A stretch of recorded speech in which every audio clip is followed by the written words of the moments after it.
রাষ্ট্র কাঠামোয় সংস্কার চান, সংস্কারকৃত সমাজ চান, সংস্কারকৃত রাষ্ট্র চান, গণতান্ত্রিক সংস্কার চান, সর্বপর্যায়ে বৈষম্যহীন সমাজ ব্যবস্থা নির্মাণ করতে চান। আপনারাই পারবেন, আপনারাই সমাজের দিক নির্দেশক। রাজনীতিবিদরা রাষ্ট্র পরিচালনা করার সময় ড্রাইভিং সিটে থাকে, কিন্তু সেই ড্রাইভিং সিটকে আপনারা পথনির্দেশ না করলে সমাজ বিচ্যুত হবে। যেই দুর্ভাগ্যজনক ঘটনা হয়ে গিয়েছে গত কয়েকদিন আগে সংবাদ মাধ্যমের উপরে কয়েকটি বাংলাদেশের খ্যাতনামা পত্রিকা অফিসে প্রথম আলো, ডেইলি স্টার যেভাবে জ্বালিয়ে দেওয়া হয়েছে, পুড়িয়ে দেওয়া হয়েছে, burn down to the ground even, যেটা বলতে চাই, এরকম দৃশ্য সারা বিশ্ব দেখেছে। সেটা আমাদের জন্য লজ্জার জাতি হিসাবে। এটা কোনোভাবে আমরা শুধুমাত্র দুঃখ প্রকাশ করে ক্ষমা প্রার্থনা করে সমাপ্ত করতে পারবো না। এখানে সরকারের দায়িত্ব ছিল সবচেয়ে বেশি, কারণ এরকম একটা প্রেডিকশন, একটা অনুমান ইন্টেলিজেন্স রিপোর্টে থাকে সব সময় যে এই ঘটনা এইভাবে হলে যদি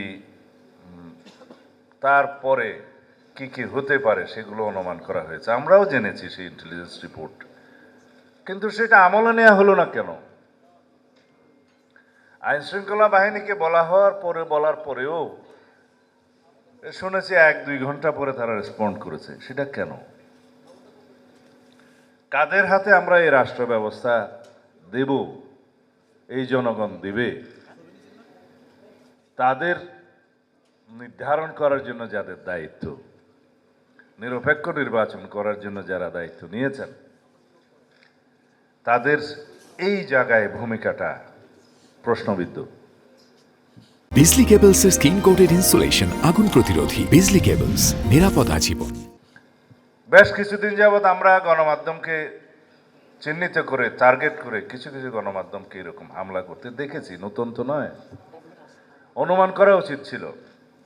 কিছু কিছু স্থাপনায়, কিছু কিছু ঠিকানায় যেভাবে মবক্রেসিকে অ্যালাউ করা হয়েছে, সেটাকে বলা যায় আমরা তো চেয়েছিলাম ডেমোক্রেসি, কিন্তু কেন হয়ে যাবে মবক্রেসি? তাকে কেন লালন করতে দেয়া হবে?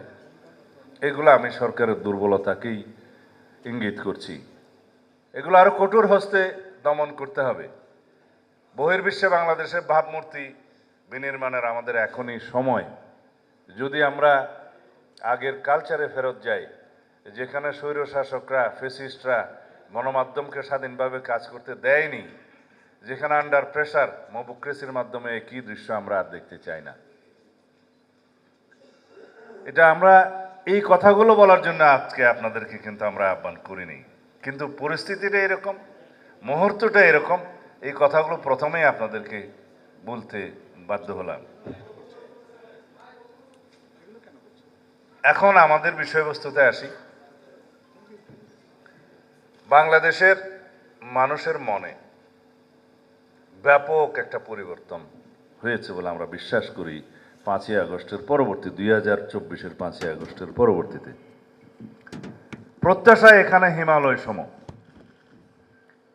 আমাদের কতটুকু কি করার ক্ষমতা আছে সেটা জনগণ জানতে চায় না। গণপ্রত্যাশা, গণ আকাঙ্ক্ষা অনেক বেশি। পূর্ণ গণতন্ত্রায়ন চায় বাংলাদেশের সকল মানুষ সর্বক্ষেত্রে। প্রাতিষ্ঠানিকীকরণ করতে চায় গণতন্ত্রকে সব জায়গায়। গণতন্ত্র বিনির্মাণের জন্য যে প্রতিষ্ঠান, সেই প্রতিষ্ঠানগুলোকে আমাদের শক্তিশালী করতে হবে। সাংবিধানিক প্রতিষ্ঠানগুলোকে এমনভাবে দাঁড় করাতে হবে যাতে সবসময় সাংবিধানিক প্রতিষ্ঠানগুলো গণতন্ত্রের রক্ষা কবচ হিসাবে কাজ করে। সেই হিসাবে গণমাধ্যমের ভূমিকা, অনেকে এটাকে 4th স্টেট বলে, তাই না? কিন্তু বাংলাদেশে আমরা কি এটা পারবো? সেই সিদ্ধান্ত আপনারা নেবেন।